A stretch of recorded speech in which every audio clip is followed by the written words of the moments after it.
Assalamualaikum warahmatullahi wabarakatuh. Alhamdulillahilladzi anzala as-sakinah fi qulubil mu'minin liyazdadu imana ma'a imanihim. Walillahi junudus samawati wal ardh wa kana Allahu aliman hakima. Asyhadu an la ilaha illallah wahdahu la syarika lah wa asyhadu anna Muhammadan abduhu wa rasuluh. Allahumma salli wa sallim ala sayyidina Muhammad wa ala alihi wa sahbihi wattabi'in bi ihsanin ila yaumiddin, amma ba'd. Muslimin dan muslimat yang dirahmati Allah Subhanahu wa ta'ala, di dalam surah Saba, surah ke-34, di penghujung ayat ke-15, Allah Subhanahu wa ta'ala berfirman, A'udzu billahi minasyaitonir rajim. Baldatun thayyibatun wa rabbun ghafur. Yang bermaksud negara yang baik dan Tuhan yang Maha Pengampun. Persoalannya, apakah sifat-sifat sebuah negara yang baik? InsyaAllah pada malam ini akan saya bahaskan sifat-sifat sebuah negara yang baik, yang dijanjikan keampunan oleh Allah Subhanahu wa ta'ala. Negara yang baik ada 4 sifat utama. Yang pertama, negara yang makmur. Kemakmuran yang dinikmati oleh seluruh rakyat, bukan kenikmatan yang dikecapi oleh golongan-golongan tertentu sahaja. Kita merujuk di dalam Al-Quran Suratul Hashr, surah ke-59, di pertengahan ayat yang ke-7. Allah Subhanahu wa ta'ala berfirman, Kai la yakuna dulatan bainal aghniya'i minkum. Supaya kekayaan negeri itu jangan hanya berlegar atau diberikan kepada golongan-golongan kaya sahaja. Di sini Islam menganjurkan supaya kekayaan sesebuah negara atau negeri itu diagih-agihkan. Tapi kita melihat negara kita yang makmur itu adalah pemimpin. Baru saja sampai jet bernilai RM 200 juta. Sedangkan dah sedia ada 4 jet yang boleh digunakan lagi, tapi masih tidak melakukan pembaziran. Ketika mana mereka melaungkan rakyat mesti berjimat cermat, tetapi pemimpin membazir wang rakyat. Ini yang dikecam oleh Al-Quran, pemimpin seperti ini, di dalam surah Saf, surah ke-61, pada ayat 2 dan 3. Ya ayyuhalladzina amanu lima taquluna ma la taf'alun kabura maqtan 'indallah an taqulu ma la taf'alun. Wahai orang-orang yang beriman, kenapa kamu mengatakan sesuatu yang kamu sendiri tidak lakukan? Amat besar kebencian di sisi Allah orang-orang yang mengatakan sesuatu, menganjurkan sesuatu, tetapi sedangkan dia sendiri tidak melakukannya. Jet mewah 200 juta Mungkin ada akhbar di bawah sana nanti, insya-Allah pakak-pakak beli tengok sendiri. Orang nombor 2 pula bercuti keluar negara, buat warak konon-konon. Daripada Malaysia naik mas, kemudian dia tukar, dia sewa sebuah jet eksekutif. Kalau bayar wang sendiri tak apa, tapi kalau menggunakan wang rakyat, ini adalah satu perkara abuse of power. Dah, menyalahgunakan kuasa. Kalau seorang pemimpin utama baru-baru ni bercuti di luar negara selama 2 minggu ke Amerika Latin dan Perancis, beliau telah membelanjakan RM 1 juta wang rakyat. Siapa yang makmur? Yang makmur adalah pemimpin. Ini menyalahi Al-Quran. Allah berfirman di dalam surah An-Nisa, surah keempat pada ayat 76, membezakan di antara perjuangan orang beriman dan golongan yang tidak beriman. Alladzina amanu yuqatiluna fi sabilillah walladzina kafaru yuqatiluna fi sabilit taghut. Ayat 76 surah An-Nisa, surah keempat. Orang-orang yang beriman mereka berjuang di jalan Allah, manakala orang-orang tidak beriman mereka berjuang di jalan syaitan. Tuan-tuan dan puan-puan boleh rujuk tafsir Dr. Hamka, tafsiran ayat ke-76 surah An-Nisa. Matlamat golongan beriman ada 3 matlamat utama. Bila mereka berkuasa, mereka akan berusaha untuk mewujudkan masyarakat yang bertakwa, masyarakat yang makmur, masyarakat yang adil. Itulah perjuangan golongan beriman, kata Dr. Hamka. Salah satunya makmur, kemakmuran yang dinikmati oleh seluruh rakyat, bukan hanya golongan-golongan tertentu sahaja. Termasuklah di dalam memberi projek-projek. Janganlah projek-projek tersebut dihadiahkan kepada golongan-golongan yang sama sahaja. Mereka saja, asyik-asyik orang yang sama saja yang mengaut keuntungan yang ada dalam muka bumi kita. Ini salah. Ini negara yang baik, negara yang makmur. Nampak-nampak tak ada, tuan-tuan, pada negara kita. Ya? Yang saya sebut contoh tadi bukan Malaysia, Afrika Selatan.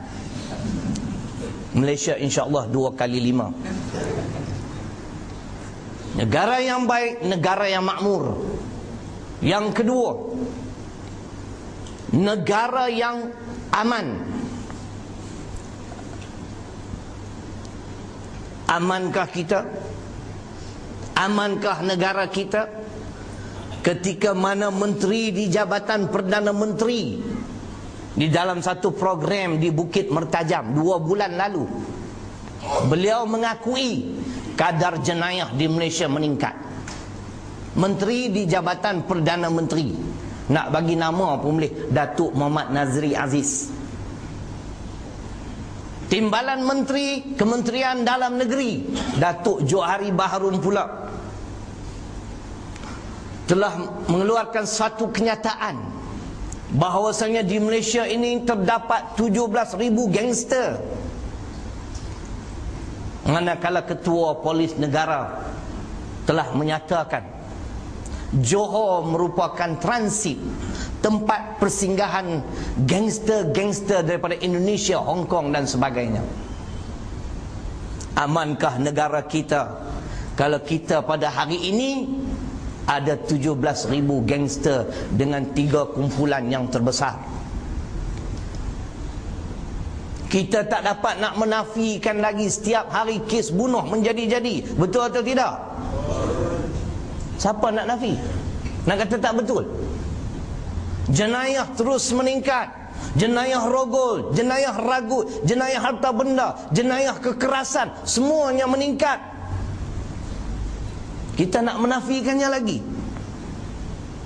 Sehingga kan hari ini kita nak tinggalkan rumah kita pun kita bimbang. Nak tinggal isteri pun kita bimbang. Sebab tu saya bawa dia. Siapa tak sayang bini oi? Carilah yang mana satu isteri Ustaz Syarilung. Yang lawa tu dia lah tu. Orang lelaki jangan duk tengok. Itu cerita dia. Bimbang tuan-tuan. Dengan jenayah yang meningkat ini saya cukup bimbang. Ini yang telah dijanjikan oleh Allah di dalam Al-Quran, tetapi kita buat acuh tak acuh. Pertama di dalam surah Taha, surah ke-20 pada ayat 124. Wa man a'rada an dzikri fa inna lahu ma'isyatan dhanka. Dan barang siapa yang berpaling daripada peringatan kami, kami akan hadapkan mereka dengan kehidupan yang sempit. Kehidupan yang sempit dengan pengertian jiwa senantiasa gelisah dan bimbang, takut, risau, susah hati. Allah berfirman lagi di dalam surah An-Nur, surah ke-24 pada ayat 63. Falyahdharil ladzina yukhalifuna an amri am tusibahum fitnah aw yusibahum adzabun alim. Yang bermaksud, maka berjaga-jagalah wahai orang-orang yang menyalahi perintah-perintah kami. Apa dia warning Tuhan? Dua, am tusibahum fitnah, sama ada kamu akan ditimpa dengan bala bencana. Jenayah ni bala lah tuan-tuan. Bukan banjir kilat je. Tak kilat pun sama lah. Jenayah ni bala lah. Sehingga kan kita dah tak tenteram lagi, kita bimbang dengan keruntuhan akhlak dan sebagainya. Siapa yang tak bimbang, saya rasa pelik lah orang tu. Kecuali dia tak ada anak. Kita yang ada anak lelaki, ada anak perempuan, tuan-tuan, Allah, muslimin dan muslimat yang dirahmati Allah Subhanahu wa taala. Au yusibahum azabun alim, atau aku akan kenakan pada kamu azab yang pedih ketika mati, insya-Allah. Siapa? Mereka-mereka yang menyalahi perintah-perintah Allah yang terkandung di dalam Al-Quran. Lain yang Allah perintah, lain yang kita amalkan. Allah suruh kita melaksanakan hudud, insya-Allah selesai sebahagian masalah, kita degil. Akhirnya jenayah meningkat. Wa ma lam tahkum a'immatuhum bi kitabillah wa yatakhayyaru mimma anzalallah illa ja'alallahu ba'sahum bainahum. Hadis riwayat Ibnu Majah. Dan apabila pemimpin satu kaum tidak melaksanakan apa yang terkandung di dalam Al-Quran dan tidak mau menjadikan Al-Quran sebagai pilihan, yakni undang-undang Allah diketepikan, illa ja'alallahu ba'sahum bainahum, melainkan Allah akan jadikan kehidupan rakyat yang dipimpin, hidup mereka dalam keadaan porak peranda, ditimpa masalah demi masalah yang tidak putus-putus. Sebab itu yang kedua, syarat negara yang baik ialah negara yang aman. Siapa yang mampu menjamin keamanan? Allah Subhanahu wa taala. Tetapi Allah berfirman di dalam surah An-Nur, surah ke-24 ayat 55. Golongan ini insya-Allah ketika mana mereka menjadi pemimpin, ketika itu akan wujudlah keamanan dalam pergaulan hidup, insya-Allah. Bukan golongan cerai, bukan golongan haprak. A'udzubillahi minasyaitonir rajim. Wa'adallahu alladhina amanu minkum wa 'amilus solihat la yastakhlifannahum fil ardi kama istakhlafal ladzina min qablihim wa la yumakkinanna lahum dinahum alladzi irtada lahum wa la yubaddilannahum min ba'di khaufihim amna ya'budunani la yusyrikuna bi syai'a wa man kafara ba'da dzalik fa ulaika humul fasiqun. Surah ke-24 An-Nur ayat 55. Tuan-tuan yang memiliki tafsir H. Zainuddin Hamidi, sila rujuk ayat ini pada muka surat 513. Dalam ayat yang mulia ini Allah menjanjikan 3 perkara. Kepada siapa? Yakni kepada golongan yang beriman dan beramal soleh. Wa'adallahu alladhina amanu minkum, dan aku janji kepada golongan-golongan yang beriman dan beramal soleh dari kalangan kamu. Apa yang dijanjikan Allah? La yastakhlifannahum fil ardi kama stakhlafal ladzina min qablihim. Yang pertama secara ringkas, Allah menjanjikan kekuasaan. Allah akan mewariskan muka bumi ini kepada golongan-golongan beriman dan beramal soleh, sebagaimana yang Allah sebut di dalam firman-Nya dalam suratul Anbiya surah 21 pada ayat 105. Annal arda yarithuha ibadiyas salihun. Sesungguhnya muka bumiku ini akan kuwariskan, kata Allah, kepada hamba-hambaku yang soleh. Ini janji Allah. Sebab itu orang yang berjuang pada jalan Allah tidak perlu bimbang, tak perlu gusar. Bila sampai masa dan ketika, insya-Allah golongan beriman dan beramal soleh akan menguasai muka bumi, akan mentadbir muka bumi Allah Subhanahu wa taala, insya-Allah. Insya-Allah kalah pilihan raya. Duk sokong cerai juga. Bukan di sini, di belah Kedah tu. Sini nampak macam sama ya.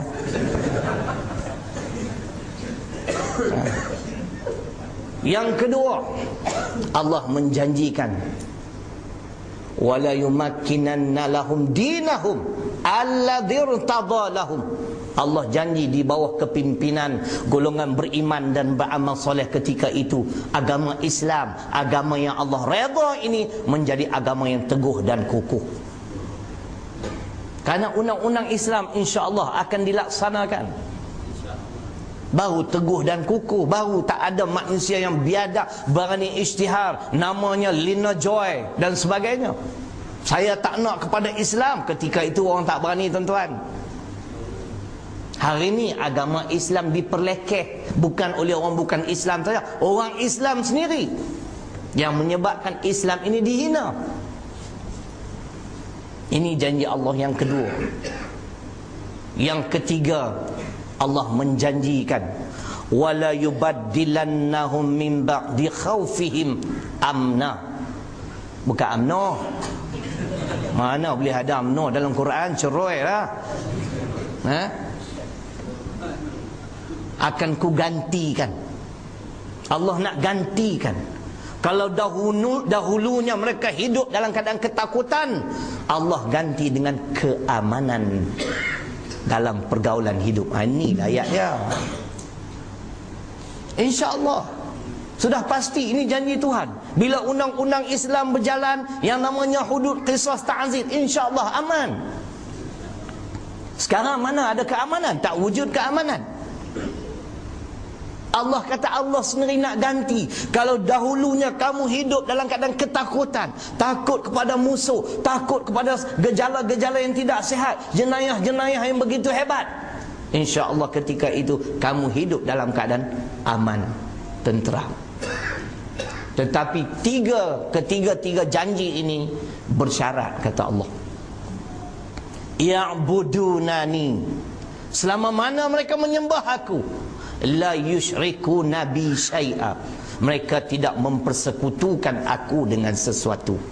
Itu syaratnya. Wa man kafara ba'da dzalik fa ulaika humul fasiqun. Dan barang siapa yang kufur setelah itu, maka mereka inilah orang-orang yang fasik, kata Allah Subhanahu wa taala. Jadi syarat yang kedua, negara yang baik, negara yang aman. Negara kita bukan negara yang baik, negara yang setiap hari dilanda dengan jenayah-jenayah dan sebagainya, keruntuhan akhlak. Ini bukan negara yang baik. Yang ketiga, negara yang adil. Ini negara yang baik. Kita kena hurai dulu. Apa arti adil? Beri kepada yang berhak menerima. Ini adil.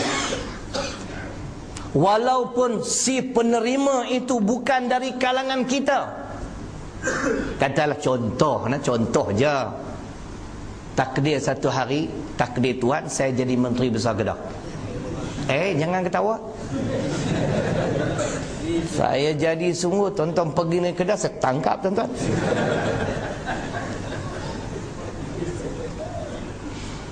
Takdirlah menang dalam pilihan raya, dinobatkan sebagai Menteri Besar Kedah yang baru.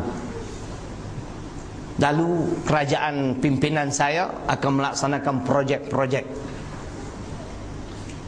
Di antaranya kita akan membina projek rumah du'afa. Itu plan saya. Saya dah ada plan siap dah. Cuma duk bimbang satu je, hutang negeri Kedah 2 bilion. Kat mana nak cari bayar? Harap kutip tabung ni berapa sen ya?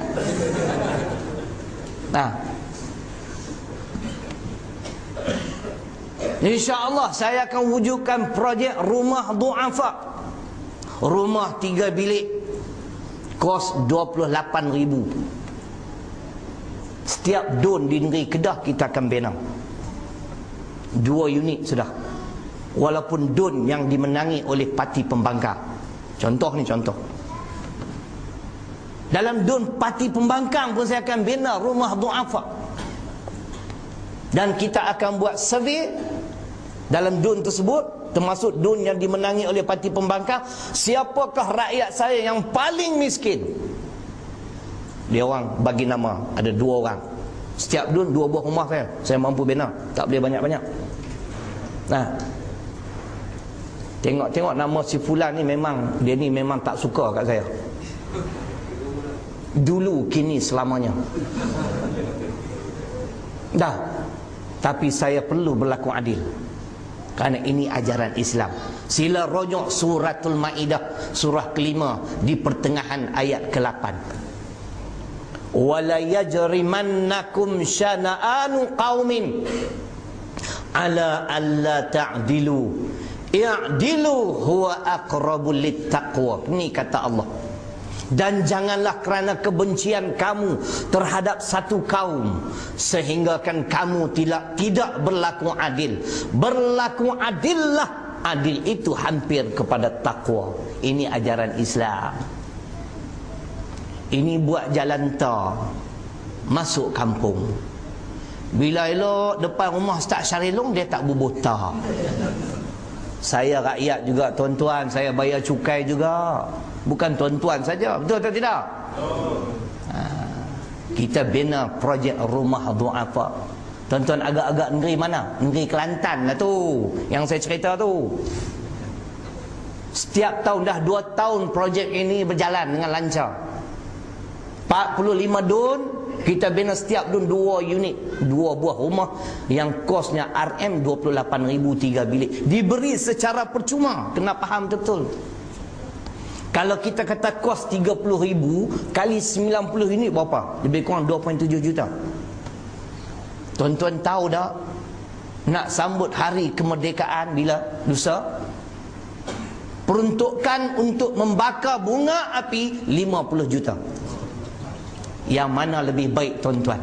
Bakar bunga api, kita bina rumah du'afa untuk rakyat-rakyat yang miskin. Yang mana lebih baik?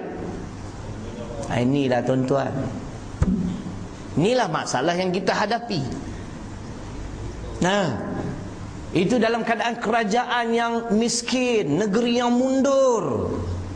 Negeri yang maju tak ada apa langsung, cerai punya kaki. Yang mundur itulah yang jadi pioneer. Yang jadi apa dalam bahasa Melayu kita? Perintis. Tak berapa pandai bahasa Melayu pula siapa. Kita minum dulu. Lupa bahasa Melayu. Pelopor, pioneer, pelopor, perintis, apalah. Bila tuan guru laksanakan sesuatu projek, sesuatu skim, macam-macam tohmahan. bila kita memulakan kerja 5 hari dalam seminggu, cuti 2 hari. Malas untuk guru ini. Sekarang tuan-tuan cuti berapa hari? Kerja berapa hari? Bagi tahu kat saya. Sama, 5 hari. Kita memperkenalkan apa dia, pajak gadai Islam. Bukan nak kempen tuan-tuan, tapi lebih kurang macam tu juga. Sebab dia orang tanya apa parti pembangkang boleh buat. Nak tahu apa yang parti pembangkang boleh buat, kamu sila turun, kami naik pula. Kami itu termasuk saya lah. Saya tak nak jawatan lain, saya nak satu jawatan, Ketua Polis Negara. Tangkap semua yang ada depan saya ni. Muslimat pun tangkap, naik Black Maria semua. Nak tahu apa kita boleh buat. Kita yang memperkenalkan pajak gadai Islam tuan-tuan. Kita yang memperkenalkan cuti 60 hari cuti bersalin. Nak apa lagi? Dan kita ada lagi satu projek Rumah Rakyat Kelantan, PRRK, bukan PPRT. Yang tu wang dah lesap. Malaun dah bawa lari 36 juta. Malam ni bagi panas sikit. Lepas ni bukan nak jemput dah, tak ada dah. Tak jemput pun tak apa, tak kisah. Yang penting message saya sampai. Apa yang Tuan Guru Nik Abdul Aziz telah melaksanakan di bumi Kelantan. PRRK tuan-tuan, satu projek di mana rakyat Kelantan yang memiliki tanah tidak mampu membina rumah. Mereka boleh buat permohonan dan nyatakan jumlah mereka nak berhutang. Kalau misalnya hutang 40,000, bayar semula 40,000. Bayar atau tidak? Tak ambil 1 sen pun tuan-tuan. Mana ada dalam negeri lain? Tak ada. Itu di antara sedikitlah selingan. Kalau tidak orang bukan faham. Sebab malam ni rakam tuan-tuan, benda ni akan tersebar. Adil maknanya memberi kepada yang berhak menerima, walaupun kepada musuh. Ini Islam. Ini tengok, Ustaz Syaril tak payah. Susahlah macam tu. Cukai saya bayar. Apa tuan-tuan ingat saya masuk tol, highway tu, apa orang panggil apa? Tol tu, highway tu, lebuh raya tu free kah? Plus kan, tak tahu plus. Pantang lalu, ulus lalu. Ada orang plus kat sini. Jangan marah kan. Dah. Adil juga yang disebut oleh Al-Quran di dalam Suratun Nisa ayat 58. Di pertengahan ayat ke-58. Wa idza hakamtum bainan nas antahkumu bil adli. Dan apabila kamu nak hukum di kalangan manusia, hukumlah dengan seadil-adilnya. Inilah negara yang baik. Saya nak tanya tuan-tuan dan puan-puan pada malam ini, adilkah apabila yang dituduh ataupun tertuduh tidak dibenarkan membela diri? Adilkah? Contoh apa? Undang-undang apa? ISA. Jangan takutlah nak sebut. Khutbah Jumaat pun saya sebut dah. Bila nak jemput saya sekali khutbah, nampak macam takut. Jemputlah sekali, bagi pok-pok cerai ni dengar. Malam ni saya nak buat 3 hujah ISA itu zalim. 4 hujah. 2 ayat Quran, 1 hadis, 1 perlembagaan persekutuan. Ada lawyer ni dengar baik-baik. Lawyer? Dah, lawyer buruk. Lawyer buruk tak mau. Yang pertama saya tak hafal ayat ni, surah Sad 38 ayat 24 surah Sad. Tuan-tuan balik cari tafsir pimpinan Ar-Rahman, keluaran Jabatan Perdana Menteri, nota kaki 1524. Kalau tak silap saya cetakan Jawi Rumi ni muka surat 1218 atau 1268. Kalau ada sekarang saya boleh baca. Sad surah 38 ayat 24, nota kaki 1524. Tafsir pimpinan Ar-Rahman. Kisah siapa? Kisah Nabi Daud alaihi salam. Kerana dia tidak memberi peluang kepada yang dituduh atau tertuduh untuk membela diri, untuk memberi keterangan. Akhirnya dia memohon ampun kepada Allah Subhanahu Wa Taala. Surah 24. Ayat yang saya hafal Al-Baqarah ayat 111. Ayat ini tuan-tuan rujuk tafsir Dr. Hamka. Dr. Hamka menyebut inilah garis panduan dalam ajaran Islam kepada pendakwa raya. Apa prosecutor lah. Qul hatu burhanakum in kuntum sadiqin. Katakanlah sekiranya benar apa yang kamu dakwa, apakah dalilmu? Apa keterangan? Apa bukti dalam pendakwaan kamu? Si fulan ini JI, si fulan ini KMM. Jam kita memang betul. Betul dia tak? Betul. Dia sokong saya tu. Tuan-tuan pula tak nak sokong saya, cerai tengah.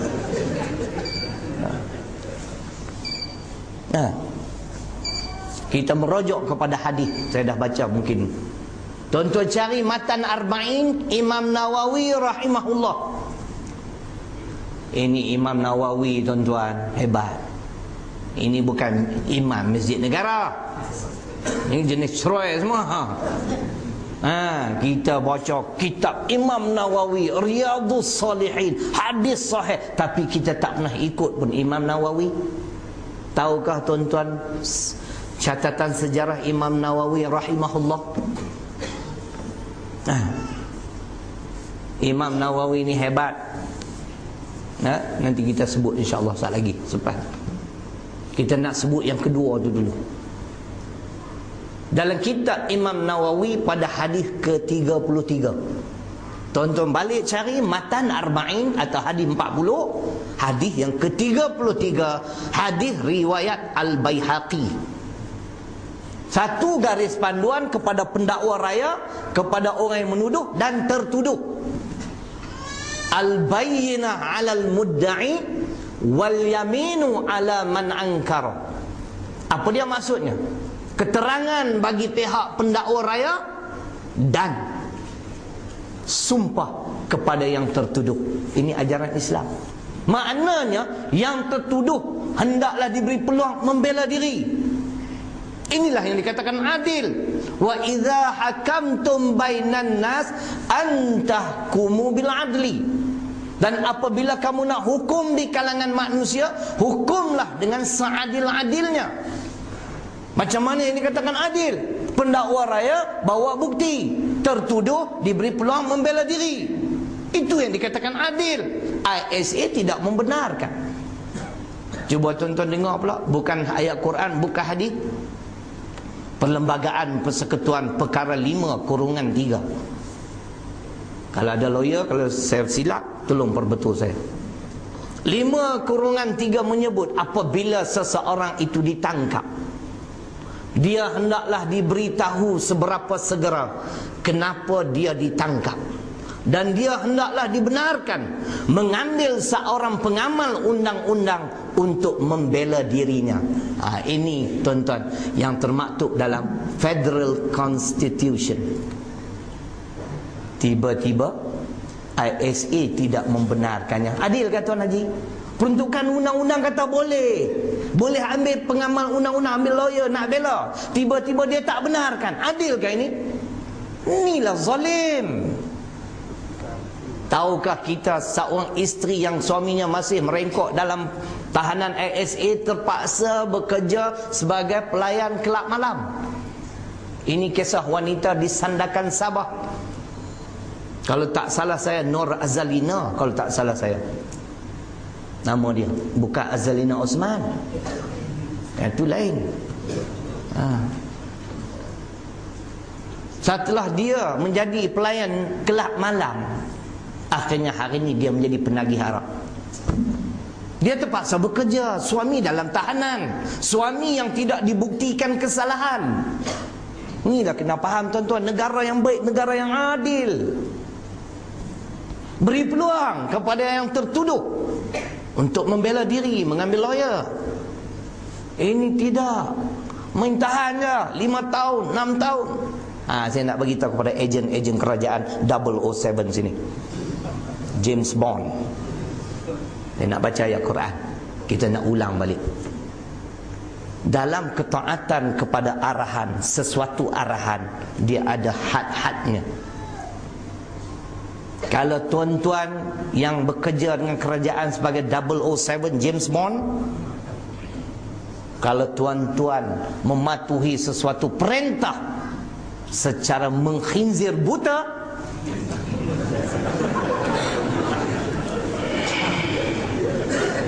buruk padanya. Kita recall balik kisah Fir'aun laknatullah. Fir'aun laknatullah, dia bermimpi dengan satu mimpi yang menggerunkan dia, yang membimbangkan dia. Lalu dia pergi bertemu dengan nujum 4 belalang. Dalam tilikan nujum 4 belalang, beliau berkata, pada pandangan patik kerajaan tuanku tidak lama lagi akan hancur di tangan seorang kanak lelaki. Inilah bermulanya dia melakukan kezaliman. Kerana apa tuan-tuan? Macam kembali pada tadi, perjuangan orang-orang tidak beriman adalah perjuangan di jalan syaitan. Kalau tadi golongan beriman matlamatnya nak mewujudkan masyarakat yang bertakwa, yang makmur dan adil, golongan ini kata Dr. Hamka, mereka perjuangan mereka tidak lain tidak bukan mereka nak kepada kekuasaan. Apabila kuasa menjadi hak milik mereka, mereka akan membalas dendam. Kemudian akan menyusullah kezaliman, penindasan di kalangan sesama manusia. Inilah perjuangan Taut, tuan-tuan. Sila rujuk tafsir Dr. Hamka. Kita melihat memang betul. Dalam dia nak mempertahankan kekuasaannya, dia tak kisahnya menipu kah? Dan sebagainya. Nampak? Janji dia tetap berkuasa. Jadi Fir'aun duk fikir macam mana nak buat. Kanak lelaki, no problem dia kata. Dia bagi arahan supaya semua kanak lelaki yang baru lahir dibunuh saja. Ni kita nak bagi tahulah. Daripada ayat ini ada pengajaran. Mematuhi sesuatu perintah ada had-hadnya. Ayat dari dalam surah ke-11, surah Hud, ayat 97 hingga 99. Lepas tu kita relate balik dengan keadaan berlaku dalam negara kita. Betul atau tidak, hari ini sudah menjadi kenyataan. Makna innaka la tukhliful mi'ad, sesungguhnya Allah Ta'ala itu engkau tidak menyalahi janji. Apa yang Allah janji pasti berlaku, lambat laun akan berlaku.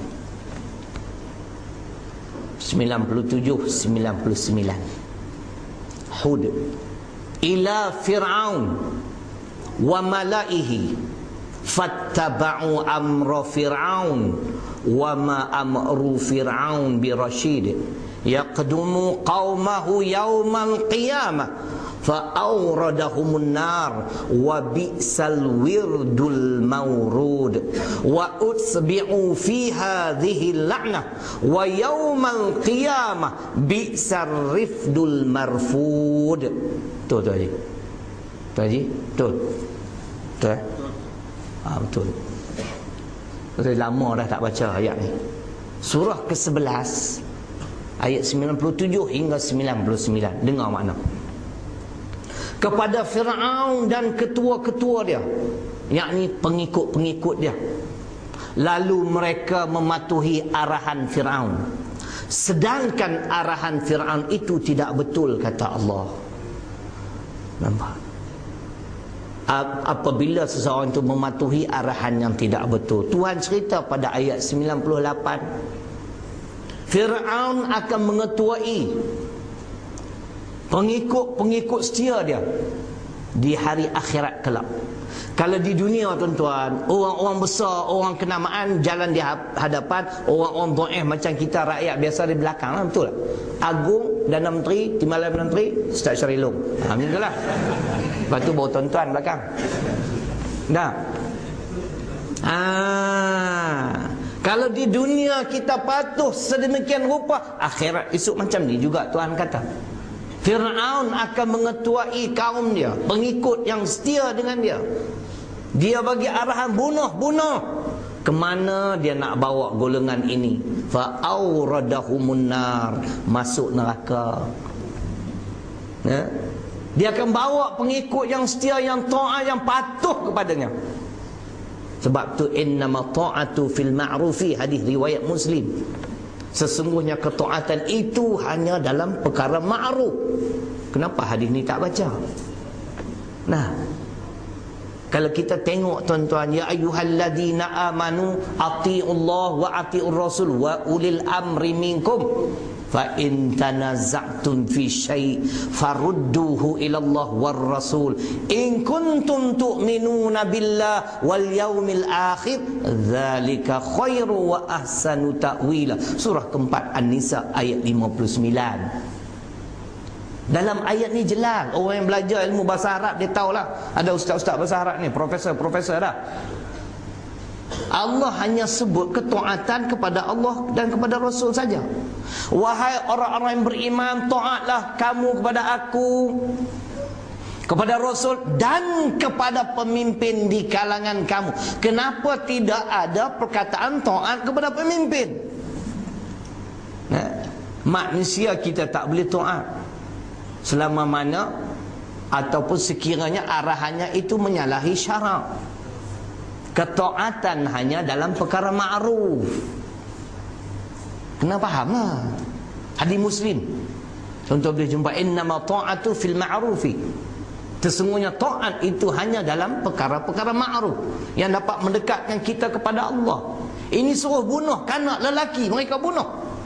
Patut sangat di akhirat esok mereka akan menjadi pengikut Fir'aun, sama-sama dengan Fir'aun dicampak ke dalam neraka. Tapi perlu ingat ayat 99 Tuhan sebut sebelum mati, wa usbi'u fi hadhil la'nah. Di dunia ini diikuti dengan laknat. Apa makna laknat? Tuan-tuan cari suratul Baqarah ayat 88. Tafsir pimpinan Ar-Rahman, laknat ialah bala bencana. Laknat ialah bala bencana. Diikuti dengan laknat di dunia sampai ke kiamat. Itulah seburuk-buruk pemberian daripada Allah. Kita tengok tuan-tuan, kita flashback balik. Malaysia ni kan banyak catatan sejarah hari ini dalam sejarah. Bagaimana seorang insan yang difitnah, yang akhirnya merengkok di dalam penjara selama hampir 6 tahun, dituduh meliwat. Nah, nampaklah yang kita nak cerita. Immediately selepas dia dipenjarakan, orang yang mendakwa dia koma hampir 12 bulan. Selepas koma, full stop. Maut, mati, 12 bulan koma. Ni bala laknat Tuhan. Kamu jadi pengikut setia, tak kena pada tempat. Kamu mematuhi secara mengkhinzir buta. Ni Tuhan tunjuk tu kata laknat. Tak sempat nak pohon maaf, saya tak tahulah esok tuan-tuan. Dengan Allah mudah, sama makhluk ni susah tuan-tuan. Kita kena pergi direct minta maaf Tuan Haji, silap salah. Bukan minta ampun, minta maaf. Banyak cantik hampa nak ampun aku. Tuan-tuan pun dosa banyak dekat 3-40 kilo. Nak ampun dosa saya 20 kilo pula. Contoh dah. Tu kes yang pertama. Baru ya setahun 2 dulu. Pengarang sebuah buku 50 dalil kenapa Shahrial Long tak boleh menjadi Perdana Menteri. Dia fitnah saya. Dia kena penyakit kencing manis, dipotong kaki. Sebulan selepas tu maut. Balalah Haji, kena faham elok-elok. Nah, sepatutnya peristiwa-peristiwa macam ni menjadi pengajaran. Kalau Quran sebut, dia tak akan silapnya tuan-tuan. Orang yang mematuhi sesuatu arahan yang tidak betul akan ditimpa bala di dunia, dilaknat di dunia, ditimpa bala. Esok di akhirat saya tak tahulah apa azab yang sedang menanti golongan-golongan yang memfitnah, yang mengkhianat dan sebagainya, yang menzalimi rakyat. Nampak? Muslimin dan muslimat yang dirahmati Allah Subhanahu wa taala. Negara yang baik, negara yang adil. Itu negara yang baik, adil, beri kepada yang berhak menerima, hukum manusia yang bersalah dengan penuh keadilan, beri peluang untuk dia membela diri. Ini Islam. Sebab itu tuan-tuan, dalam English common law pun dia sebut, yang selalu kita sebut, one is innocent until proven guilty. Agak-agak tuan-tuan dia orang ambil daripada mana? Daripada Quran. Mana boleh Quran belajar daripada English common law? Seseorang itu tidak bersalah selama mana tidak dibuktikan kesalahan. Kita puji undang-undang macam ni, undang-undang Islam sebenarnya. Tapi orang yang menyatakan mereka berpegang teguh dengan undang-undang sekular ni adil, mereka sendiri tak laksana benda tu. Sebab itu Nabi sebut tuan-tuan dalam hadis riwayat Imam Muslim, maknanya kecelakaan akan menimpa umat-umat aku. Jagalah. Apabila orang-orang besar, orang-orang kenamaan mereka mencuri, mereka itu dibiar begitu sahaja. Kalau orang kenamaan Tan Sri, Datuk Sri, bukan di sini, Afrika Selatan. Kalau kena hukuman pun, dia songlap duit syarikat 20 juta, tapi hukuman dia 10 hari penjara. Tapi kalau orang yang miskin, orang yang lemah, yang tidak berkedudukan, yang mencuri, kata Nabi, mereka akan melaksanakan hukuman. Kadang-kadang kesalahan tu tak setimpal dengan hukuman yang dijatuhkan. Ini maknanya umat ini akan menerima kecelakaan daripada Allah Subhanahu wa taala. Sebab tu Islam ni dia suruh berlaku adil. Sebab tu Nabi bersumpah, demi Allah, kalau Fatimah binti Muhammad mencuri, nescaya aku potong tangannya. Tengok tuan-tuan, kita boleh berlaku adil. Itulah adil. Sebagaimana Saidina Umar kata, yang sejarah yang kita dengar, tok-tok guru ceramah, anak dia juga, dia yang menggenapkan pukulan yang ke-100. Kalau catatan tersebut betul lah, wallahu a'lam. Tukang sebat tak nak sebat lah, dia kata dah tak bergerak dah. Dia kata wajib digenapkan 100, kerana 100 itu hukuman Allah, bukan hukuman aku. Dia yang menggenapkan. Kalau kita anak kita cerai, hakim pun boleh dibeli. Ni nak ni kes, banyak kes tuan-tuan yang ditutup begitu je. Kes rasuah, Guam negara kata kita dah cek akaun dia tak ada duit. Bahlul sungguh. Saya pernah kerja bank 16 tahun, saya tahulah tuan-tuan. Takkanlah dia nak bubuh dalam akaun dia. Dia boleh buka atas nama orang lain, yang kita tidak kenali. Dia bagilah komisen sikit tak apa. Akhirnya golongan ni semua dibebaskan begitu saja. Tak ada bukti kukuh. Cuba Syahril Long yang songlap, RM1 lah, penjara 100 tahun. Curi RM1 100 tahun pasal Syahril Long. Di mana keadilan tuan-tuan? Itu yang ketiga. Yang terakhir sekali, yang keempat, negara yang baik, negara yang amar ma'ruf nahi mungkar. Negara kita amar mungkar nahi ma'ruf. Nanti kita bukti.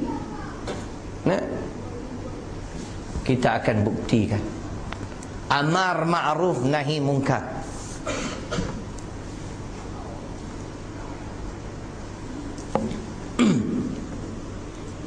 Kita baca ayat Quran dulu.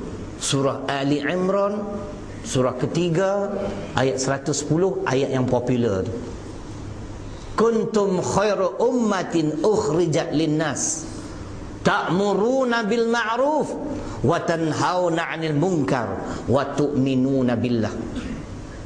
Kamulah sebaik-baik umat yang dilahirkan untuk kepentingan manusia. Macam mana sifat sebaik-baik umat?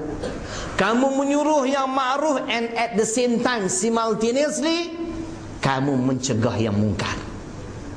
Itulah tanda kamu beriman kepada Allah. Sebab tu tuan-tuan, dalam ayat yang mulia ini beriman kepada Allah di penghujung ayat.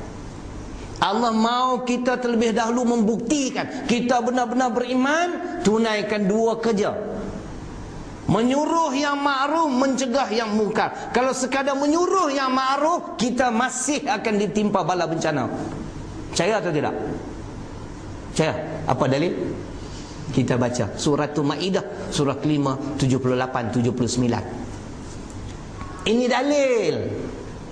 Tak cukup hanya sekadar mari solat, mari dengar majlis ilmu. Kemungkaran, lu'inal ladzina kafaru min bani Israel ala lisani Dawud wa Isa bin Maryam dzalika bima asaw wa kanu ya'tadun kanu la yatanahawna 'an munkar fa'aluhu labi'sa ma kanu yaf'alun.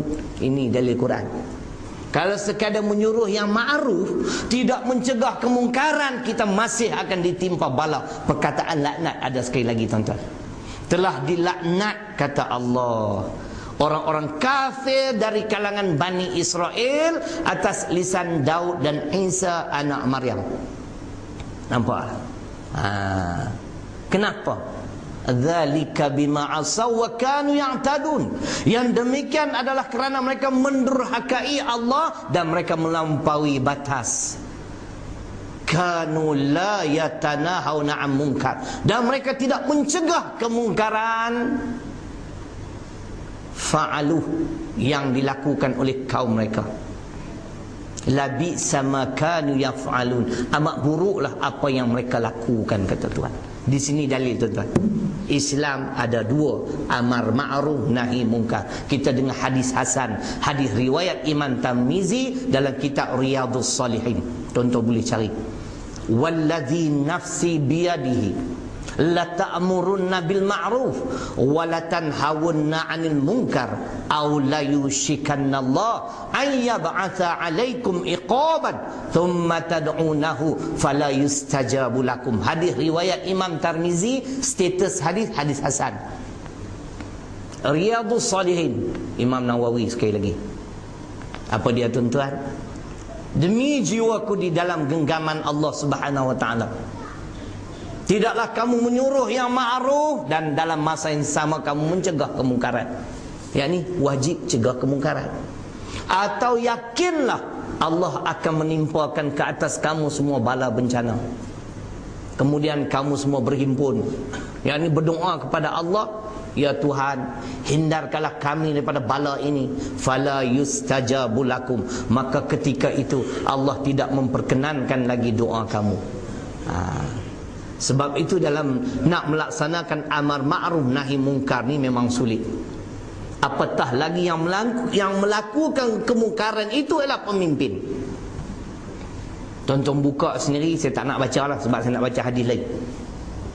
Buka surah Al-Isra, siapa yang memiliki tafsir pimpinan Ar-Rahman, surah ke-17 ayat 16, surah Al-Isra, cuba tengok siapa yang menyebabkan merebaknya larangan-larangan Allah di dalam sebuah negara.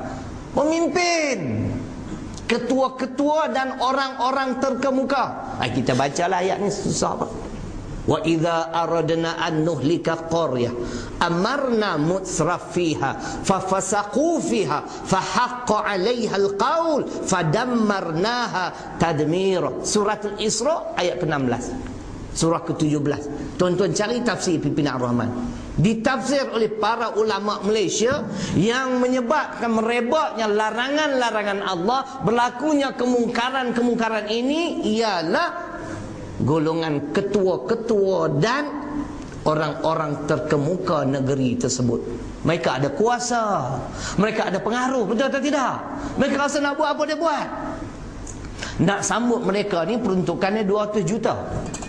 50 juta nak bakar bunga api, 50 juta bunga-bunga hiasan dan hiasan. 50 juta hiburan.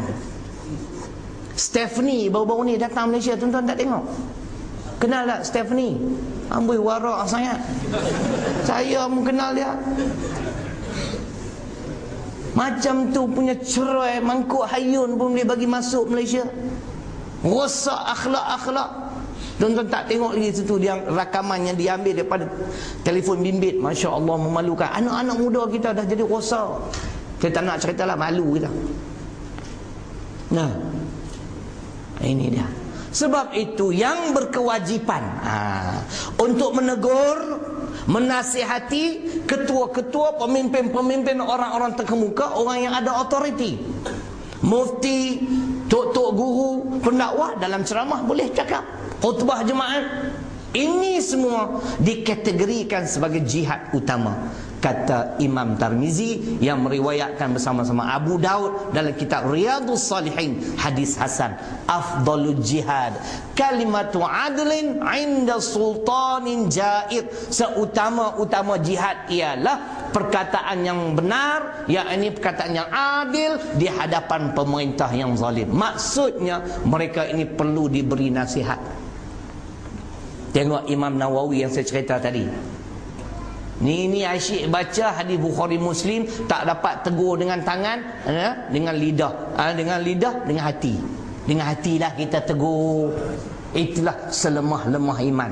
Imam Nawawi tak guna kaedah ini. Imam Nawawi bagi saya, dia pilih hadis yang lain, hadis riwayat Muslim. La yu'minu ahadukum hatta yuhibba li akhi ma yuhibbu li nafsi. Tidak beriman seseorang kamu sehingga kamu mencintai saudara kamu sebagaimana kamu mencintai dirimu sendiri. Maksudnya, kalau saya cinta kepada isteri, anak-anak saya wajib memberi mereka pendidikan Islam. Contoh, katalah ada seorang anak saya ni korporat besar, gaji hebat lah, jutawan, balik rumah pakai seluar pendek. Saya nak tegur dia, nanti hilang elang bulanan $500, you know. Saya tegur dengan hati. Saya yakin dan percaya, insyaAllah lepaslah dosa saya di sisi Allah. Tapi kebaikan itu, syarah hadis itu untuk diri sendiri. Tapi anak kita tetap juga bermaksiat kepada Allah. Ini kan sikap seorang bapa. Kita kalau benar-benar cinta terhadap diri sendiri, kita juga cinta terhadap diri orang lain. Imam Nawawi pilih yang ni, tuan-tuan. Dia tegur pemimpin, dia utus sepucuk surat. Dia menyatakan tidak boleh Sultan Al-Malik Al-Zahir mengutip cukai daripada rakyat, kecuali Sultan hendaklah terlebih dahulu menjual segala kekayaan yang Sultan miliki. Yang mana tak cukup, baru kutip daripada rakyat. Hasil tulisan beliau itu, tuan-tuan, dia tegur, dia berani memberi nasihat yang tegas, dia dibuang daerah. Imam Nawawi rahimahullah. Jadi mana-mana ustaz, kalau nak baca Imam yang Nawawi, kitab dia, kena contohi dia lah. Kalau tak mau contohi dia, jangan duk bacalah kitab dia. Itu kena sebut Imam Masjid Putrajaya pula. Tak payah sebut Imam Nawawi, malu, tuan-tuan. Imam Nawawi dia tidak selfish, dia tidak pentingkan diri. Ini hadis dia, hadis Muslim. Janganlah baca satu je. Tegur dengan hati, kebaikan untuk diri sendiri. Tapi bila berani tegur seperti Imam Nawawi, itu kebaikan untuk semua orang, walaupun dia terpaksa menanggung risiko. Akhirnya dibuang daerah daripada Damsyik, dia ke Nawa, tuan-tuan. Nawa ni di utara Syria yang berhampiran dengan Turki. Beliau meninggal dunia di sana at the age of 48, 48 tahun. Tak sempat nak berkahwin kerana sibuk mengarang kitab, kuliah maghrib, ceramah perdana. Kita tak sibuk nak menuntut ilmu, sibuk nak kahwin. Terbalik pula.